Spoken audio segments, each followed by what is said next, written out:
الله نحمده ونستعينه ونستغفره ونؤمن به ونتوكل عليه ونعوذ بالله من شرور أنفسنا ومن سيئات أعمالنا من يهده الله فلا مضل له ومن يضلله فلا هادي له ونشهد أن لا إله إلا الله وحده لا شريك له ونشهد أن سيدنا وسندنا ومولانا محمدا عبده ورسوله أرسله الله بالحق بشيرا ونذيرا وداعيا إلى الله بإذنه وسراجا منيرا. أما بعد فقد قال الله تبارك وتعالى في القرآن العظيم في فرقان الحميد فأعوذ بالله من الشيطان الرجيم بسم الله الرحمن الرحيم يا أيها الذين آمنوا ادخلوا في السلم كافة ولا تتبعوا خطوات الشيطان إنه لكم عدو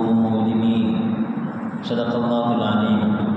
وقال نبينا وحبيبنا وشفيعنا محمد صلى الله عليه وسلم خير الناس أنفعهم للناس أو كما قال عليه الصلاة والتسليم. سبحانك لا علم لنا إلا ما علمتنا إنك أنت العليم الحكيم. رب اشرح لي صدري ويسر لي أمري واحلل عقدة من لساني يفقهوا قولي. اللهم صل على سيدنا محمد وعلى آل سيدنا محمد وبارك وسلم عليه. எல்லா புகழும் புகழ்ச்சியும் சர்வலோகத்தையும் பரிபாலித்து கொண்டிருக்கக்கூடிய அல்லாஹ் ஜல்ல ஷானஹு ஒருவனுக்கு உரித்தாகட்டுமாக. நம்முடைய உயிரினும் மேலான கண்மணி நாயகம் ஸல்லல்லாஹு அலைஹி வஸல்லம் அவர்களின் மீதும் அவர்களுடைய அடிச்சுவடுகளை அடிதவராமல் அப்படியே பின்பற்றி வாழ்ந்த உத்தம சஹாபாக்கள், தாபிஈன்கள், தபா தாபிஈன்கள், நாதாக்கள், ஷுஹதாக்கள் மற்றும் முஸ்லிமான முஃமினான நம் அனைவரும் மீதும் அல்லாஹ்வினுடைய சாந்தியும் சமாதானமும் என்றென்றும் நம்முடைய வாழ்நாளில் நின்று நிலவட்டுமாக. ஆமீன். அல்ஹம்துலில்லாஹ். அல்லாஹ்வினுடைய மிக பெரும் கிருபையினால் உன்னதமான ஒரு ஜும்ஆவுடைய தினத்திலே நாம் எல்லாம் அமர்ந்திருக்கிறோம். அல்லாஹ் ஜல்ல ஷானஹு வ தஆலா இந்த நாளில் தரக்கூடிய அனைத்து விதமான பாக்கியங்களுக்கும் சொந்தக்காரர்களாக நம் அனைவரையும் ஆக்கியல் புரிவானாக. ஆமீன். அன்பானவர்களே, நாம் இப்பொழுது அறிவியல் உலகம் என்று சொல்லக்கூடிய விஞ்ஞான உலகத்திலே வாழ்ந்து கொண்டிருக்கிறோம். கிட்டத்தட்ட அறிவியல் விண்ணை தாண்டி பல்வேறுபட்ட கண்டுபிடிப்புகளெல்லாம் கண்டுபிடித்து கொண்டு சென்று கொண்டிருக்கக்கூடிய ஒரு காலகட்டம். அன்றைய காலத்திலே சாத்தியம் இல்லை என்பதாக நினைத்த பல விஷயங்கள் இப்பொழுது சாத்தியக்கூறுகளாக சாதாரணமானவைகளாக பார்க்கப்படக்கூடியதாக நாம் உணர்ந்து கொண்டிருக்கிறோம். அதுபோன்று எத்தனையோ விஷயங்கள் சிரமமான காரியமாக கருதப்பட்டது. சில விஷயங்கள் சாத்தியமே இல்லை என்பதாக நினைக்கப்பட்டது. மனிதன் வானத்திலே பறப்பது என்பது, மனிதன் இந்த வேற்று கோளுக்கு செல்வது என்பது, இந்த பூமிக்கு மேலாக தாண்டி விண்வெளி மண்டலத்திலே அவன் தன்னுடைய இருப்பிடத்தை அமைப்பது என்பது எல்லாம் அது ஒரு சாத்தியமே இல்லை என்பதாக இருந்த ஒரு நிலை தாண்டி இப்பொழுது அதுவெல்லாம் சர்வசாதாரணமான ஒரு சிறுவனும் கூட அதை சாதாரணமாக பார்க்கக்கூடிய ஒரு காட்சிகளிலே ஒரு காலத்திலே நாம் வாழ்ந்து கொண்டிருக்கிறோம். அதுபோன்று சிரமமான ஒரு தகவல் பகிர வேண்டும் என்றால், ஒரு மௌத்துடைய செய்தி, திருமணத்தினுடைய செய்தி, ஏதாவது ஒரு செய்தியை பகிர வேண்டும் என்று சொன்னால் மிகவும் சிரமமாக இருந்த அந்த காலங்கள் போய் இன்று துனியாவினுடைய கடைக்கோடியிலே இருக்கக்கூடிய ஒரு நபரிடத்தில் கூட ஒரு சில மணித்துளிகளில் தன்னுடைய கருத்துக்களை, தன்னுடைய விஷயங்களை பகிர்ந்து கொள்ள முடியும் என்கின்ற அளவிற்கு இன்று விஞ்ஞானத்தினுடைய பரவலான சூழல்கள் வளர்ந்திருக்கிறது என்பதை நாம் அறிந்திருக்கிறோம். ஆனால் ஏதோ ஒரு நிம்மதியான ஒரு வாழ்க்கையை தொலைத்து விட்டதை போன்ற ஒரு உணர்வு எல்லோருக்குமே இருக்கிறது. ஒரு காலத்திலே நம்முடைய முன்னவர்கள் அல்லது நாம் சிறு வயதிலே இருந்த பொழுது நாம் அனுபவித்த அந்த நிம்மதியான வாழ்க்கை, அது குடும்பமாக இருக்கட்டும், சமூகமாக இருக்கட்டும், நாம் பார்த்தோம் அப்படின்னு சொன்னால் அந்த நிம்மதியான வாழ்க்கையை நாம் இழந்து விட்டோமோ, வேறு ஏதோ ஒரு வாழ்க்கையின் பக்கம் நாம் நகர்ந்து விட்டோமோ என்கின்ற ஒரு ஏக்க உணர்வு ஒவ்வொரு மனிதனும் சிந்திக்கின்ற பொழுது இருக்கிறது. ஒரு கூட்டு குடும்பத்தில் இருந்த அந்த சந்தோஷங்கள் இன்றைய காலத்தில் அதுவைகள் எல்லாம் இல்லை. அக்கம் பக்கத்தில் இருந்த நல்ல சாப்பாடு சமையல் செய்து விட்டால் அக்கம் பக்கத்தில் கொடுத்து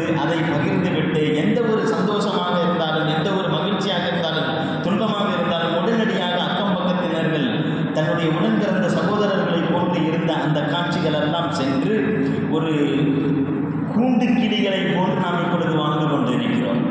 பார்ப்பதற்கு வெளிரங்கத்திலே அற்புதமான ஒரு சூழலிலே நாம் காட்சி அளித்தாலும் அந்தரங்கத்திலே மனிதன் நாளுக்கு நாள் பின்னோக்கி சென்று கொண்டிருக்கிறான் என்பதாக தான் நம்மினால் பார்க்க முடிகிறது. அதை தாண்டி இது எல்லா விஷயத்திலேயுமே ஒவ்வொரு சமூக ரீதியாக இருந்தாலும் சரி, அதே போன்று மற்ற ரீதியாக இருந்தாலும் சரி, ஆன்மீக ரீதியாக இருந்தாலும் சரி, ஒரு நேரத்தில் எல்லாம் ஹஜ்ஜுக்கு போக வேண்டும், உம்ராவிற்கு போக வேண்டும் என்றால் அவர் தன்னுடைய சொத்துக்களை எல்லாம் பங்கு பிரிவினை செய்துவிட்டு கிளம்பி செல்லுவார். ஏன்னா போயிட்டு திரும்பி வருவதற்கு உத்தரவாதம் இல்லாத ஒரு சூழல். கப்பலிலே போக வேண்டும், போகின்ற பொழுது கப்பலுக்கு ஏதேனும் ஆபத்து வந்துவிட்டது என்றால் அல்லது இவருக்கு ஏதேனும் ஆபத்து வந்துவிட்டது என்றால் அவ்வளவுதான் வாழ்க்கை. சென்றுவிட்டு அவர் இறந்ததற்கு பிறகு 40 நாள் கழித்து, 2 மாதம் கழித்து, 3 மாதம் கழித்து தகவல் குடும்பத்திற்கு வந்து சேரும். குடும்ப மக்கள் எல்லாம் நினைப்பார்கள் நம்முடைய தந்தை ஹஜ்ஜுக்கு சென்றிருக்கிறார்கள் என்பதாக நினைப்பார்கள். ஆனால் இன்றைக்கெல்லாம் அடிக்கு ஒரு தடவை உம்ராவிற்கு சென்று விட்டு வரக்கூடிய ஒரு காட்சிகளை பார்க்கிறோம். ஒவ்வொரு வருடமும் ஹஜ்ஜுக்கு செல்லக்கூடிய காட்சிகளை நம்மினால் பார்க்க முடிகிறது. ஆனால் அன்றைய காலத்திலே இருந்த ஒரே ஒரு ஹஜ்ஜாக இருந்தாலும் அன்றைய காலத்தில் இருந்த அந்த மக்களிடத்தில் இருந்த அந்த உற்சாகம், ஈமானிய புத்துணர்ச்சி இன்றைய நாம் நிறைய ஹஜ்ஜு செய்ததற்கு பின்பும் கூட, நிறைய உம்ராக்களை செய்ததற்கு பின்பும் கூட அந்த ஈமானிய பக்குவ உணர்வு வருவதில்லை. ஹஜ்ஜுக்கு போயிட்டு வந்ததற்கு பிறகு அவர் எப்படிப்பட்ட வாழ்க்கையை வாழ்ந்தாலுமே அவர் அற்புதமான வாழ்க்கை குறித்தானவராக மாறிவிடுகிறார். எத்தனை நபர்களை நம்முடைய முன்னவர்களை காட்ட முடியும்? ஆனால் இன்னைக்கு அதுவெல்லாம் சாதாரணமான முறையிலே ஆகிவிட்டாலும் அதை நாம் அடிக்கடி பார்ப்பதாக இருந்தாலும் அந்த ஈமானிய புத்திநுட்சி இல்லாத ஒரு சூழலை பார்க்க முடிகிறது. இதை தான் ரசூலுல்லாஹி ஸல்லல்லாஹு அலைஹி வஸல்லம் அவர்களுடைய அருமை சஹாபி அனஸ் ரலியல்லாஹு தஆலா அவர்கள் சுட்டி காண்பிப்பார்கள். அனஸ் ரலியல்லாஹு தஆலா அவர்கள் புகாரியிலே வரக்கூடிய செய்தி, அனஸ் ரலியல்லாஹு தஆலா அவர்கள் சஹாபாக்களிடத்தில் உட்கார்ந்து கொண்டு பேசிக்கொண்டு இருக்கிற பொழுது சஹாபாக்கள், மற்ற தோழர்கள், தாபியீன்கள், அடுத்த ஜெனரேஷன், அந்த காலத்தில் உள்ளவங்க அனஸ் ரலியல்லாஹு தஆலா கேட்பாங்க. அனஸ் ரலியல்லாஹு தஆலா சஹாபாக்கள்லேயே நீண்ட காலம் வாழ்ந்த சஹாபி. எனவே அனஸ் ரலியல்லாஹு தஆலா அடுத்த ஜெனரேஷன் உட்காந்து பேசிக்கிட்டு இருக்கும்போது அந்த காலகட்டத்தில் நிறைய குழப்பங்களை எல்லாம் சந்திப்பார்கள். தாபியீன்களுடைய காலகட்டத்தில் நிறைய குழப்பங்கள் சந்திப்பார்கள். அது ஹுசைன் ரலியல்லாஹு தஆலாவுடைய மரணமாக இருக்கட்டும், கர்பலாவினுடைய நிகழ்ச்சியாக இருக்கட்டும், ஏராளமான செய்திகள் வரலாற்று ரீதியாக அதையெல்லாம் பார்த்துட்டு ஒரு சங்கடத்தில், ஒரு கவலையில் அனஸ் ரலியல்லாஹு தஆலா கேட்பாங்க, இது மாதிரி ஒரு கஷ்டமான ஒரு சூழல், குழப்பமான ஃபஸ்ட்டு உள்ள வாழ்க்கையை விட இந்த வாழ்க்கை கொஞ்சம் இதாக இருக்கே, கொஞ்சம் லைஃப் கம்மியாக இருக்குது, அது இனிமே திரும்பவாவது அந்த மாதிரி ஒரு வாழ்க்கையை நம்மளால் உருவாக்க முடியுமா, வருமா என்று கேட்பார். அப்பொழுது ரசூலுல்லாஹி ஸல்லல்லாஹு அலைஹி வஸல்லம் அவர்கள் சொல்வார்கள், இன்னஹு லா யஅதி அலைக்கும் ஸமானுன் இல்லல்லதி பஅதஹு ஷர்ருன் மின். ரசூலுல்லாஹி ஸல்லல்லாஹு அலைஹி வஸல்லம் அவர்கள் சொல்லியிருக்க நான் கேள்விப்பட்டிருக்கிறேன். ஒரு காலம் இருக்கிறது என்று சொன்னால் அந்த காலத்தை விட மிக மோசமானதாக தான் அடுத்த காலம் வருமே தவிர அந்த காலத்தை விட சிறந்த காலமாக வராது என்பதாக ரசூலுல்லாஹி ஸல்லல்லாஹு அலைஹி வஸல்லம் அவர்கள் சொன்னதாக அனஸ் ரலியல்லாஹு தஆலா அவர்கள் சொல்வார். அதாவது ஒவ்வொரு ஜெனரேஷனும் அடுத்தடுத்த ஜெனரேஷன் போகிற பொழுது அது மோசமான ஒரு சூழலை சந்திக்கக்கூடியதாக இருக்கும் என்பதாக ரசூலுல்லாஹி ஸல்லல்லாஹு அலைஹி வஸல்லம் அவர்கள் சொல்கிறார். அப்போ இப்படிப்பட்டதாக தான் அல்லாஹ் தஆலா உலகத்தினுடைய அமைப்பை வைத்திருக்கிறான், உலகத்தினுடைய சூழலை வைத்திருக்கிறான். இந்த அமைப்பிலே, இந்த வாழ்க்கையிலே வாழக்கூடிய நாம், நமக்குடைய பொறுப்பு என்னவென்றால் ஒவ்வொரு சமூகத்திலே இருக்கக்கூடிய, ஒவ்வொரு காலகட்டத்தில் இருக்கக்கூடிய நாம் அடுத்த ஜெனரேஷன், அடுத்த தலைமுறையினர்கள் சிறந்த வாழ்க்கை குறித்தானவர்களாக இருக்க வேண்டும் என்கின்ற வித்திடக்கூடிய அவசியம் இந்த காலத்திலே வாழ்ந்து கொண்டிருக்கக்கூடிய வாலிபர்கள் மற்றும் குடும்பத்தினுடைய, சமுதாயத்தினுடைய பொறுப்புதாரிகள் ஒவ்வொருவருக்கும் அவசியமானதாக இருக்கிறது. இந்த ஒரு பொறுப்புணர்வை உணர்ந்த காரணத்தினால் நம்முடைய முன்னவர்கள் விதைத்த விதைதான் இப்பொழுது மிகப்பெரிய ஒரு ஆலமரத்தை போன்று பல மஸ்ஜித்களையும் மதரசாக்களையும் மிகப்பெரிய இஸ்லாமிய சாம்ராஜ்யங்களையும் ஸ்தாபனங்களையும் நாம் அனுபவித்துக் கொண்டு இந்த மஸ்ஜிது, பெரும் பெரும் மதரசாக்கள், இவைகளெல்லாம் எதனுடைய அடையாளங்கள்? நம்முடைய முன்னவர்கள் நமக்காக விட்டு சென்றிருக்கக்கூடிய எச்சங்கள், அவர்கள் நமக்காக விதைத்து விட்டு சென்றிருக்கக்கூடிய விதைகள், அதன் மூலமாக கிடைத்த அந்த மரத்தினுடைய நிலைகளிலே நாம் நிழல் பெற்றுக் கொண்டிருக்கிறோம், சுகம் அனுபவித்துக் கொண்டிருக்கிறோம். இந்த நிலை ஒவ்வொருவருக்கும் இருக்க வேண்டும் என்பதை அல்லாஹ் ஜல்ல ஷானஹு வ தஆலா குர்ஆனிலே சொல்லி காண்பிக்கிறான். பொதுவாகவே சமூகத்தினுடைய அக்கறை நம் ஒவ்வொருவருக்குமே இருக்க வேண்டும். இதை அல்லாஹ் ஜல்ல ஷானஹு வ தஆலா குர்ஆனுடைய வாழ்க்கையிலே ஏராளமான விஷயத்தை சுட்டி காண்பிப்பான். ஏதோ ஒரு நாள் என்னுடைய வாழ்க்கையை நான் வாழ்ந்தேன், சாப்பிட்டேன், என்னுடைய மனைவியோடு என்னுடைய வாழ்க்கையை நடத்தினேன், என்னுடைய பிள்ளைகளுக்காக என்னுடைய வாழ்க்கை அமைப்பை ஏற்படுத்திக் கொண்டேன், ஒரு பொருளாதாரத்தை நான் கட்டமைத்தேன், என்னுடைய பொருளாதாரத்தினுடைய அமைப்பை நான் சீர் செய்தேன் என்பது மாத்திரம் வாழ்க்கை அல்ல. இதை தாண்டி ஒரு சமுதாயத்தினுடைய ஒரு அற்புதமான சூழலை ஏற்படுத்திவிட்டு செல்லக்கூடியவன் எவனோ அவன்தான் ஆக சிறந்தவன் என்று ரசூலுல்லாஹி ஸல்லல்லாஹு அலைஹி வஸல்லம் அவர்கள் சொல்லி காண்பித்தார். என்னுடைய வாழ்க்கை, என்னுடைய குடும்பம், என்னுடைய மனைவி, என்னுடைய மக்கள், இதுதான் என்னுடைய வாழ்க்கை என்று சொன்னால் மற்ற மிருகங்களுக்கும் இவனுக்கும் மத்தியில் எந்த ஒரு வித்தியாசமும் இல்லை. எல்லா பிராணிகளும் எல்லா உயிரினங்களும் அவைகளுடைய குடும்பத்தை தான் சீர் செய்து கொண்டிருக்கின்றன, அவைகள் அப்படியே சென்று கொண்டிருக்கின்றன. இதை தாண்டி ஒரு மனிதன் ஒரு புனிதமான நிலையை அடைய வேண்டும் என்றால் அவன் தன்னுடைய நிலையை தாண்டி தன்னுடைய நிலையை சீர்படுத்துவதோடு அவன் சமுதாயத்தினுடைய அக்கறை கொண்டவனாக இருக்க வேண்டும் என்பதை அல்லாஹ் ஜல்ல ஷானஹு வ தஆலா குர்ஆனிலே ஏராளமான செய்திகளிலே சுட்டி காண்பிப்பான். அதில் ஒரு அற்புதமான செய்தி சூரத்துல் நம்லிலே அல்லாஹ் தஆலா சுட்டி காண்பிக்கக்கூடியது. அதாவது உலகத்தினுடைய மிகப்பெரிய மனிதன், உலகத்திலேயே மிகப்பெரிய மனிதன் ஹஜ்ரத் சையதுனா சுலைமான் அலைஹிஸ்ஸலாத்து வஸ்ஸலாம்.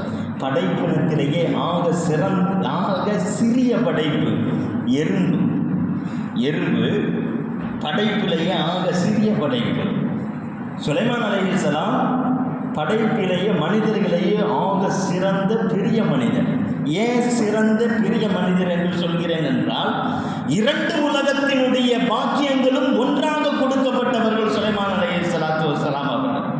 உலக ரீதியாக பார்த்தால் அவர்களை போன்ற ஒரு மிகப்பெரிய அரசாட்சி கொடுக்கப்பட்டவர்கள் யாருமே கிடையாது. சுலைமான் அலைஹிஸ்ஸலாத்து வஸ்ஸலாம் அவ்வளவு பெரிய சர்வதிகார மிகப்பெரிய சர்வ ஆட்சியை அல்லாஹ் ஜல்ல ஷானஹு வ தஆலா சுலைமான் அலைஹிஸ்ஸலாத்து வஸ்ஸலாம் அவர்களுக்கு கொடுத்திருந்தார். ஆன்மீக ரீதியாக பார்த்தால், மர்மை ரீதியாக பார்த்தால் இவர்கள் குர்ஆனிலே கூறப்பட்ட அற்புதமான நபிமார்களில் ஒரு நபி, அற்புதமான நபிமார்களில் ஒரு நபி என்பதை தாண்டி ஒரு சிறந்த ஒரு நபியினுடைய மகனாக இருக்கக்கூடிய ஒரு அற்புதமான நபி. இன்று பைத்துல் முகத்தஸ் என்பதாக பார்த்து கொண்டு இருக்கக்கூடிய அதனுடைய மிகப்பெரிய அங்க அடையாளமாக திகழக்கூடியவர்கள் ஹஜ்ரத் சையதுனா சுலைமான் அலைஹிஸ்ஸலாத்து வஸ்ஸலாம். அப்போ ஆன்மீக ரீதியாகவும் இவர்களை சற்று ஒதுக்கி வைக்க முடியாது. ஆக சிறந்த இடத்தை அல்லாஹ் தஆலா கொடுத்திருந்தார். உலக ரீதியாகவும் பார்த்தால் இவர்களை ஒதுக்கி வைத்து உலகத்தினுடைய வரலாற்றை பேச முடியாது. ஆக சிறந்த அரசராக இருந்தார்கள். அல்லாஹ் தஆலா இரண்டு பாக்கியத்தையும் ஒன்றாக கொடுத்திருந்தான்.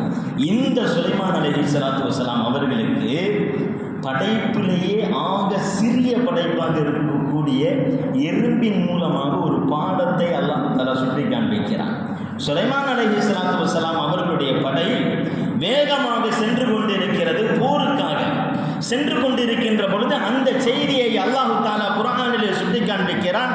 ஹத்தா இதா அதவ் அலா வாதின் நம், ஒரு எறும்பு பொற்று ஒன்று இருந்தது. அந்த எறும்பு பொற்றை நோக்கிய வண்ணமாக சுலைமானுடைய படை வந்து கொண்டிருக்கிறது. சுலைமானுடைய படை வந்து கொண்டிருக்கின்றது என்கின்ற காட்சியை அந்த எறும்பு கூட்டத்திலே இருந்த ஒரு எறும்பு அந்த எறும்பு பொற்றினுடைய மேலிலிருந்து பார்க்கிறது, உச்சத்தில் இருந்து பார்க்கிறது. பார்த்துவிட்டு அது சொன்ன வார்த்தையை அல்லாஹ் குர்ஆனிலே இறைவசனமாக பதிவு செய்கிறான். காலத் நம்லத்து யா அய்யுஹன் நம்லு துஹுலு மசாகினக்கும் லா யஹ்திமன்னக்கும் சுலைமானு வ ஜுனூதுஹு வ ஹும் லா யஷ்குரூன். என்னுடைய அன்பு எறும்பு கூட்டமே, என்னுடைய அரும்பு எறும்பு இனமே, நீங்கள் எல்லாம் உங்களுடைய பொத்துக்களுக்குள்ளாக வேகமாக சென்று ஒளிந்து கொள்ளுங்கள், நுழைந்து கொள்ளுங்கள். சுலைமானும் அவர்களுடைய அவர்களுடைய படையினர்களும் வேகமாக வந்து கொண்டிருக்கிறார்கள். அவர்கள் வாகனத்திலே அமர்ந்து கொண்டிருக்கிறார்கள். நீங்கள் சிறிய படைப்பு, கண்ணுக்கு தெரிய மாட்டீர்கள். சுலைமான் அநியாயம் செய்யக்கூடியவர்கள் அல்ல, நபிமார்கள் அநியாயம் செய்யக்கூடியவர்கள் அல்ல. இருப்பினும் அவர்கள் லா யஹ்திமன்னகும் சுலைமானு வ ஜுனூதுஹு, சுலைமானும் அவருடைய படையும் உங்களை மிதித்து விட வேண்டாம். வஹும் லா யஷ்உரூன், அவர்கள் அறியாத வண்ணமாக உங்களை மிதித்து விட வேண்டாம். எனவே என்னுடைய சமூகமே நீங்கள் பொத்துக்குள்ளாக நுழையுங்கள் என்பதாக சொன்ன வார்த்தையை அல்லாஹு ஜல்ல ஷானு வ தஆலா குர்ஆனிலே இறைவசனமாக பதிவு செய்கிறார். ஃபதபஸ்ஸம மாஹிகம் மின் கௌலிஹா, அந்த வார்த்தையை சுலைமான் அலைஹிஸ்ஸலாத்து வஸ்ஸலாம் அவர்கள் கேட்கிறார், ஆனந்த கண்ணீர் வடிக்கிறார்கள். அல்லாஹ் தஆலா குர்ஆனிலே பதிவு செய்கிறார். அவர்கள் அந்த எறும்பினுடைய விஷயத்தை கேட்டுவிட்டு ஆனந்த கண்ணீர் வடிக்கிறார். இந்த விஷயத்தை அல்லாஹ் தஆலா ஏன் இந்த குர்ஆனில் மென்ஷன் பண்ணணும் என்றால், ஆக சிறந்த படை பட்டாளங்களை வைத்திருப்பதோ, மிகப்பெரிய அதிகாரத்தை வெளிப்படுத்துவதோ, நிலப்பரப்பிலே அதிகமான ஆட்சிகளுக்கு உட்பட்டதாக வளைத்து போடுவதோ இதுவல்ல மிக சிறந்த இது.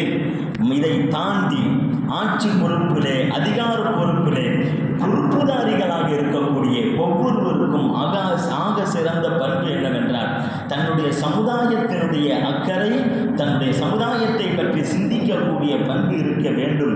அவர்களை வைத்து, அந்த பண்பை வைத்துதான் என்னிடத்திலே அவர்கள் உயர்ந்த அந்தஸ்தை பெறுகிறார்கள் என்கின்ற அற்புதமான பாடத்தை அல்லாஹு ஜல்ல ஷானு வ தஆலா சுட்டி காண்பிக்கிறான்.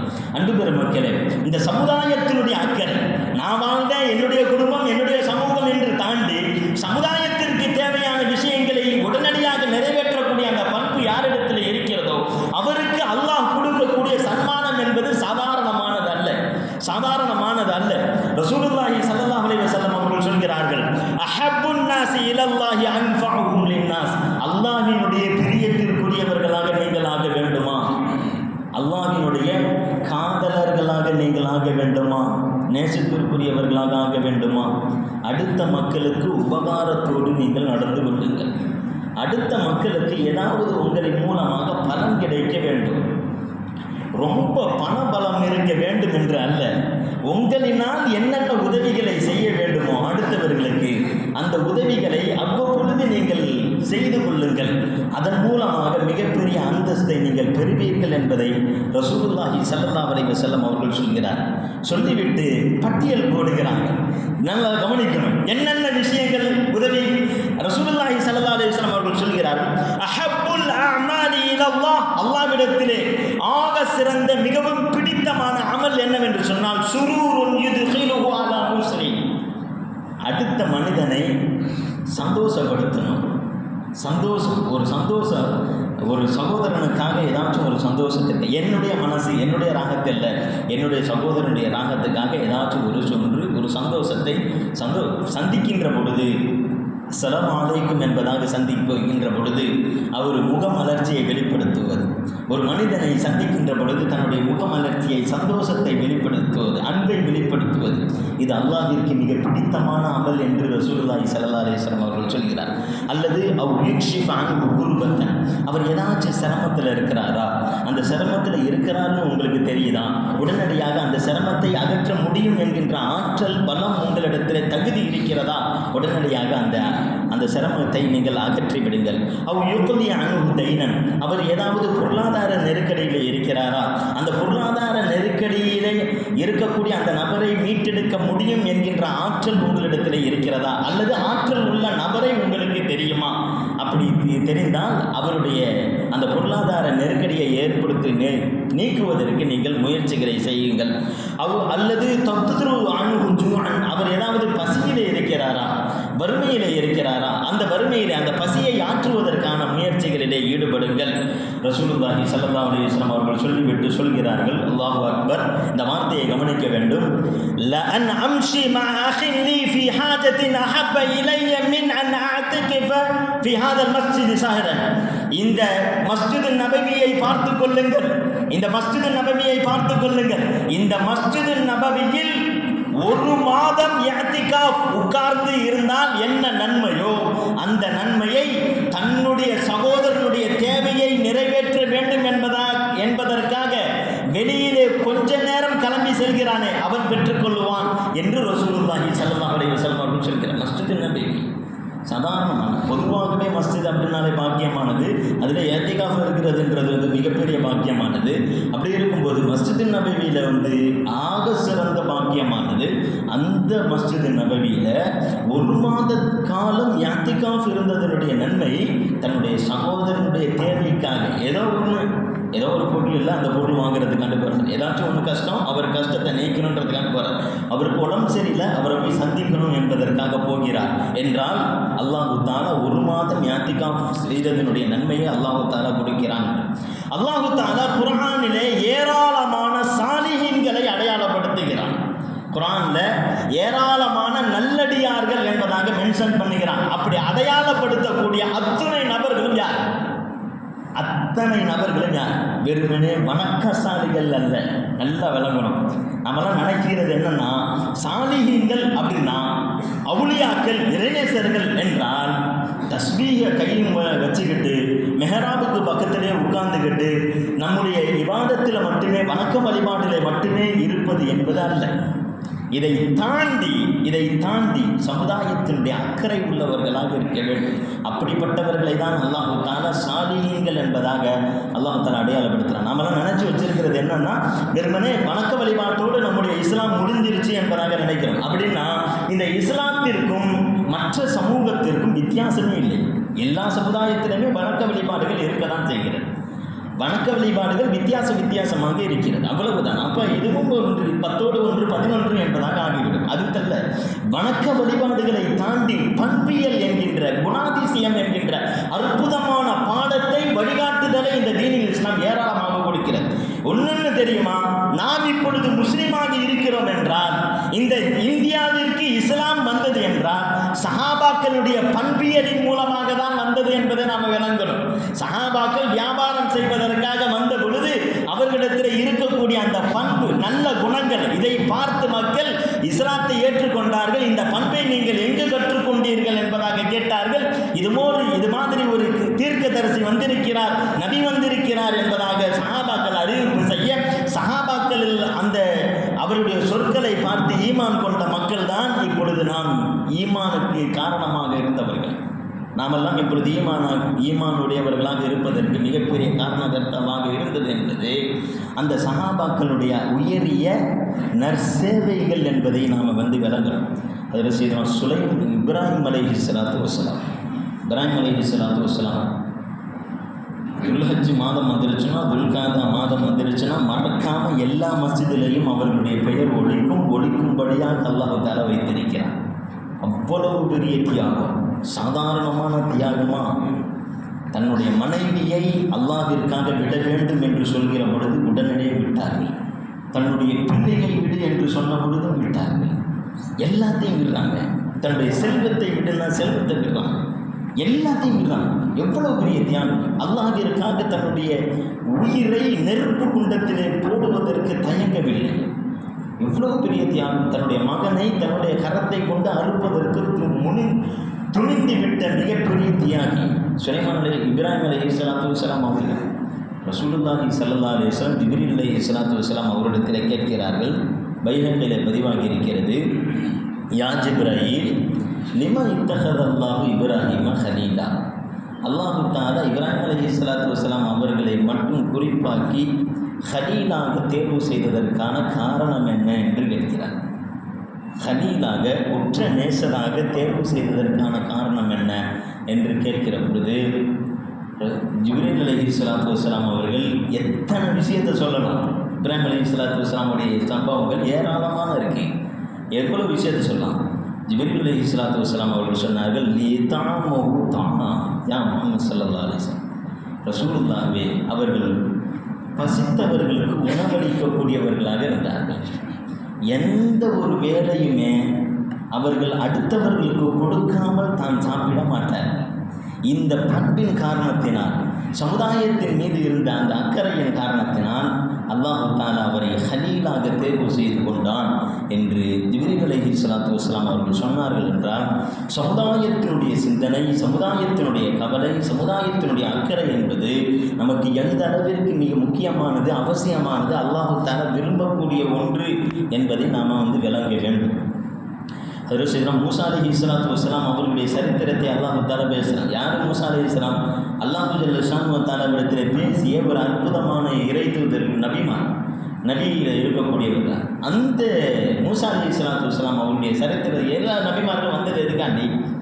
அல்லாஹ்வை மட்டுமே வணங்க வேண்டும் என்கின்ற ஒரு இறை கொள்கையோடு வந்தவர்கள். ஆனால் இவர்களுடைய செய்தியை அதை மட்டுமே அல்லாஹ் தஆலா சொல்லலை.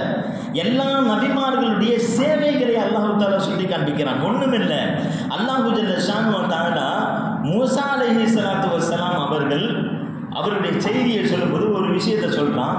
மூசா அலைஹிஸ்ஸலாத்து வஸ்ஸலாம் அவர்கள் மதியன் என்கின்ற ஊருக்குள்ளே நுழைகிறாங்க. போய் உட்கார்றாங்க. உட்கார்ந்துக்கிட்டு இருக்கும்போது அங்கே 2 பெண்கள் தண்ணீர் எடுக்க முடியாமல் நின்று கொண்டிருக்கிறார்கள். மூசா அலைஹிஸ்ஸலாத்து வஸ்ஸலாம் அவர்கள் சென்று அந்த பெண்மணிகளிடத்திலே ரொம்ப நேரம் நிற்கிறாங்க. போய் மூசா அலைஹிஸ்ஸலாத்து வஸ்ஸலாம் அவர்கள் மா ஹத்புக்குமா, உங்களுக்கு என்ன செய்தி, என்ன விஷயம் என்று கேட்குறாங்க. எதுக்காக ரொம்ப நேரம் நிற்கிறீங்க என்று கேட்கும்போது, எங்களுக்கு இது மாதிரி ஆண்கள் எல்லாம் அங்கே நின்று தண்ணி குடிச்சிக்கிட்டு இருக்கனால அந்த இடத்துல எங்களால் நிற்க முடியலை, அதனால நாங்கள் இங்கே நின்றுட்டு இருக்கோம். எங்களுடைய தந்தை வயசானவர். சில மூசா அலைஹிஸ்ஸலாம் கேட்குறாங்க, உங்கள் வீட்டில் வேறு யாரும் ஆண்கள் யாருமே இல்லையாம்மா, நீங்கள் நின்றுட்டு இருக்கீங்களே, இவ்வளோ வெயிலில் நின்றுட்டு இருக்கீங்களே அப்படின்னு கேட்கும்போது, எங்கள் வீட்டில் ஒரே ஒரு தந்தை தான் இருக்கிறார், ஷேகுல் கபீர். அவர் ரொம்ப அபுனா ஷேகுல் கபீர், அவர் ரொம்ப வயசானவராக இருக்கிறார், எந்திரிக்க கூட கஷ்டமான ஒரு சூழலில் இருக்கிறார். எனவே நாங்கள் 2 பேர் வந்தோம் என்பதாக சொல்லக்கூடிய அந்த செய்தி மூசா அலைஹிஸ்ஸலாத்து வஸ்ஸலாம் அவர்கள் உடனடியாக அவர்களுக்கு உதவி செய்த செய்தியை அல்லாஹ் ஜல்ல ஷானு வ தஆலா குர்ஆனிலே பதிவு செய்வதற்கான தேவை என்ன தேவை வந்துச்சு? ஒரு சாதாரணமாக நடக்கக்கூடிய ஒரு செய்தியை அல்லாஹ் ஜல்ல ஷானு வ தஆலா இங்கே மென்ஷன் பண்ணுகிறான். இதை பண்ணிவிட்டு இதை இறைவசனமாக ஆக்குகிறான். இதை ஓதுகின்ற பொழுது இது நன்மை என்பதாக சொல்கிறான். அப்படின்னா ஏன் இவ்வளவு பெரிய இம்பார்ட்டன்ட் கொடுப்பதற்கான அவசியம் என்ன? இதனுடைய முக்கியத்துவத்தை அல்லாஹ் ஜல்ல ஷானு வ தஆலா என்ன உணர்த்துகிறான்? நபிமார்கள் வந்தது எல்லாமே வெறுமனே வணக்கவியலை சொல்வதற்கு மாத்திரமல்ல, இந்த உலகத்திலே நடைபெறக்கூடிய அத்தனை நல்லது கெட்டது விஷயங்களில் பங்கு கொள்ளக்கூடியவர்களாக இருந்தார்கள், அதை செயலாற்றக்கூடியவர்களாக இருந்தார்கள். தீமைகள் நடந்தால் அந்த தீமைகளை அகற்றக்கூடியவர்களாகவும், நன்மைகள் இருந்தால் அந்த நன்மைகளை ஊக்குவிக்கக்கூடியவர்களாகவும், விதைத்து விட்டு செல்லக்கூடியவர்களாகவும் இருந்தார்கள் என்பதாக தான் இதை நம்ம பார்க்கிறோம். இதை தாண்டி ரசூலுல்லாஹி ஸல்லல்லாஹு அலைஹி வஸல்லம் செய்தியாவே பார்க்கிறோம் இல்லையா? ரசூலுல்லாஹி ஸல்லல்லாஹு அலைஹி வஸல்லம் முதல்ல வஹியை பார்த்துட்டு, ஜிப்ரீல் அலைஹிஸ்ஸலாத்து வஸலாம் அவர்களுடைய தோற்றத்தை பார்த்துட்டு அரண்டு போய் வருகிறார்கள். சாதாரணமான தோற்றம் அல்ல. ஜிப்ரீல் அலைஹிஸ்ஸலாத்து வஸலாம் அவருடைய தோற்றம் என்பது புகாரியிலே வருகிறது. வானத்திற்கும் பூமிக்கும் இடைப்பட்டதாக பிரம்மாண்டமான காட்சியோடு நிற்கிறார். இதை பார்த்த ரசூலுல்லாஹி ஸல்லல்லாஹு அலைஹி வஸல்லம் ஒரு அதிர்ச்சியில், ஒரு மனிதன் என்கின்ற அடிப்படையில் தன்னுடைய கதீஜா ரலியல்லாஹு தஆலா அவர்களிடத்தில் சொல்கிறாங்க, என்ன நான் பயப்படுறேன், என்னுடைய உயிரை நான் அச்சம் கொள்கிறேன் என்பதாக யார் கதீஜா ரலியல்லாஹு தஆலா அவர்களிடத்தில் ரசூலுல்லாஹி ஸல்லல்லாஹு அலைஹி வஸல்லம் அவர்கள் சொன்ன பொழுது, கதீஜா ரலியல்லாஹு தஆலா அவர்கள் சொன்ன வார்த்தையை புகாரி ரஹ்மத்துல்லாஹி அலைஹி பதிவு செய்கிறார். கல்லா, அப்படி நீங்கள் பயப்படாதீங்க. இன்னக்க லதஸிலுர் ரஹ்ம வ தஸ்திகுல் ஹதீஸ வ தஹ்மிலுல் கல்ல வ துக்ரில் லைஃப வ துஈனு அலா ஜவானிபில் ஹக்.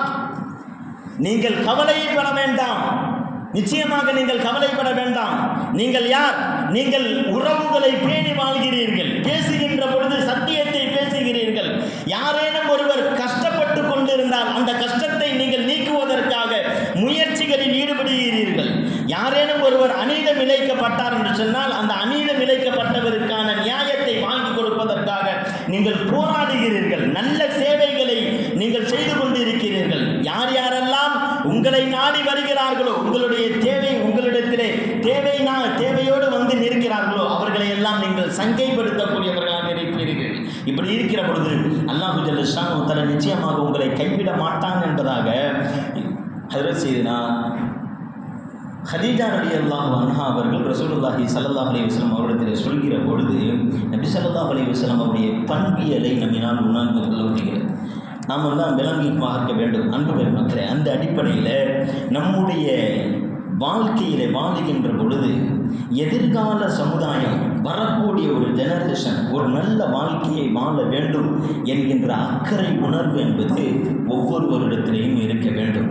முன்னாடி சொன்ன மாதிரி அந்த பண்பு நம்முடைய முன்னவர்களிடத்தில் இருந்ததனுடைய விளைவாதான் இன்று நாம் மஸ்ஜிதுகளாக அனுபவித்துக் கொண்டிருக்கிறோம், மதரசாக்களாக நாம் அனுபவித்துக் கொண்டிருக்கிறோம், இஸ்லாமிய சாம்ராஜ்யங்களாக இஸ்லாமிய ஸ்தாபனங்களாக நாம் அவைகளை எல்லாம் அனுபவித்துக் கொண்டிருக்கிறோம். இப்பொழுது அவைகளெல்லாம் மிகப்பெரிய கேள்விக்குறியாக ஆக்கப்படக்கூடிய ஒரு நெருக்கடியான ஒரு கால நோக்கத்தை நாம் அடைந்து கொண்டிருக்கிறோம், நோக்கி சென்று கொண்டிருக்கிறோம் என்பதை நாம் விளக்குறோம். உண்மையிலேயே இந்தியா மிக இந்தியாவில் இருக்கக்கூடிய முஸ்லிம்கள் ஒரு மிகப்பெரிய ஒரு மோசமான ஒரு ஆபத்தான சூழலை நோக்கி சென்று கொண்டிருக்கிறார்கள் என்பதை கண்டிப்பாக இன்னமும் நாம் விளங்கலை அப்படின்னு சொன்னால் மிகப்பெரிய ஆபத்து நம்மை சந்திக்கும் என்பதில் எந்த ஒரு சந்தேகம் இல்லை. சும்மா போகிற போக்கில் சொல்லிட்டு போகிறேன்னு சொல்லி நினச்சிடாதீங்க. ரசூலுல்லாஹி ஸல்லல்லாஹு அலைஹி வஸல்லம் அவர்கள் பதிவு செய்கிறார்கள் ஒரு விஷயத்தை, இஸாபத்தானி மின் உம்மத்தி அஹ்ரஜஹுமுல்லாஹு மினன்னார். ரெண்டு கூட்டத்தினர்களை அல்லாஹு தஆலா நரகத்தை விட்டும் பாதுகாப்பான், நரகத்தை விட்டும் பாதுகாப்பான். 2 படையினர்கள். முதலாவது படையினர்கள் யார் தெரியுமா? இஸாபத்துன் தகுசுல் ஹிந்த், ஈமானுக்காக தன்னுடைய ஈமானை பாதுகாப்பதற்காக போராடக்கூடிய இந்தியாவிலே ரசூலுல்லாஹி ஸல்லல்லாஹு அலைஹி வஸல்லம் இந்தியாவை மென்ஷன் பண்ணுறாங்க. இஸாபத்துன் தகுசுல் ஹிந்த், இஸ்லாமிய வாழ்க்கையை வாழ வேண்டும் என்பதற்காக இந்தியாவிலே போராடக்கூடிய ஒரு கூட்டம் ரசூலுல்லாஹி ஸல்லல்லாஹு அலைஹி வஸல்லம் நரகத்தை விட்டு பாதுகாக்கக்கூடிய கூட்டம். 2வது கூட்டம் இஸாபத்துன் தகூனு மஅ ஈஸா இப்னு மரியம் அலைஹிஸ்ஸலாத்து வஸ்ஸலாம், ஈஸா அலைஹிஸ்ஸலாத்து வஸ்ஸலாம் அவர்களோடு தஜ்ஜாலை எதிர்த்து போராடக்கூடிய ஒரு கூட்டம் என்று ரசூலுல்லாஹி ஸல்லல்லாஹு அலைஹி வஸல்லம் அவர்கள் சொல்கிறாங்க. எல்லாம் கவனிக்கணும். தஜ்ஜாலோடு போராடக்கூடிய கூட்டம் அப்படின்றது இன்றைக்கி பலஸ்தீனில் என்ன நடந்துகிட்டு இருக்கு அப்படின்ற செய்தி நமக்கு தெரியும். எவ்வளவு பெரிய கொடூரமான நிகழ்ச்சிகள் நடந்துகிட்டு இருக்குது அப்படின்றதெல்லாம் தெரியும். ரசூலுல்லாஹி ஸல்லல்லாஹு அலைஹி வஸல்லம் அந்த கூட்டத்தை 2வதாக சொல்கிறாங்க. இந்தியாவில் ஈமானுக்காக போராடக்கூடிய மக்கள் முதலாவதாக சொல்லி காண்பிக்கிறார் என்றால் நம்முடைய சமூகம் எதை நோக்கி நகர ஆரம்பிக்கிறது என்பதை இன்னமும் நாம் புரியலைன்னா ரொம்ப ரொம்ப கவலையான ஒரு விஷயம். எனவே நாம் இருக்கக்கூடிய பகுதியில் நம்முடைய பகுதியை பலமான பகுதிகளாக சமூகமாக ஆக்குவது மிக முக்கியமானதாக இருக்கிறது. நம்முடைய சமுதாயத்தினுடைய பாதுகாப்பதை நமக்கு மத்தியிலே வலுப்படுத்துவது மிக மிக அவசியமானதாக இருக்கிறது. நம்முடைய சமுதாயத்தினுடைய பலவீனம் இவைகளெல்லாம் எப்படி நமக்கு தெரிய வரும் என்று சொன்னால் ஒரு துல்லியமான கணக்கெடுப்பு நம்முடைய வசத்தில் இருக்க வேண்டும். ஒவ்வொரு மஸ்ஜிதிலையும் கணக்கெடுப்பு எந்த அளவிற்கு இருக்கிறதோ, நம்முடைய மஹல்லாவிலே எவ்வளவு பலம் இருக்கிறது, அந்த பலத்தை எவ்வளவு கூட்ட வேண்டும் என்கின்ற ஒரு துல்லியமான ஒரு சூழலும் ஒரு பாதுகாப்பான ஒரு அரணையும் சுற்றுச்சுவர்களையும் அமைப்பதற்கு மிகப்பெரிய ஒரு ஏதுவாக இருக்கும். எனவே அன்பு பெருமக்களே, அந்த அடிப்படையில் நம்முடைய மஹல்லாவினுடைய மஸ்ஜிதினுடைய பொறுப்புதாரிகள், அதுபோன்று நம்முடைய மஹல்லாவினுடைய ஆர்வலர்கள், சமுதாயத்தினுடைய தேட்டம் கொண்டவர்கள், அக்கறை கொண்டவர்கள் இந்த கணக்கெடுப்பிற்காக நம்முடைய மஹல்லாவில் இருக்கக்கூடிய எல்லா பகுதிகளுக்கும் வந்து கொண்டிருக்கிறார். தாராளமாக அவர்களுக்கு ஒத்தாசைகளை வழங்கி அந்த கணக்கெடுப்பினுடைய விஷயத்திலே தன்னால் முடிந்த உதவிகளை செய்யுமாறு அன்போடு கேட்டுக்கொள்கிறோம். அல்லாஹ் ஜல்ல ஷானு வ தஆலா நம்முடைய சமுதாயத்தினுடைய பாதுகாப்பை மென்மேலும் பலப்படுத்துவானாக. அதற்கான காரணமாக அல்லாஹ் தஆலா நம் அனைவரையும் ஆக்கியருள் புரிவானாக. வரக்கூடிய நம்முடைய பிள்ளைகள், நம்முடைய சந்ததியினர்கள் கடைசி வரையிலும் லா இலாஹ இல்லல்லாஹ் முஹம்மது ரசூலுல்லாஹ் என்கின்ற உயரிய கலிமாவின்படி வாழ்ந்து அல்லாஹ்வை சந்திக்கக்கூடிய அற்புதமான பாக்கியம் கொண்டவர்களாக அல்லாஹ் தஆலா அவர்களையும் நம்மையும் ஆக்கியருள் புரிவானாக. வாஹிர் தவானா அல்ஹம்துலில்லாஹி ரப்பில் ஆலமீன். அஸ்ஸலாமு அலைக்கும் வரஹ்மத்துல்லாஹி தஆலா வபரகாத்துஹு.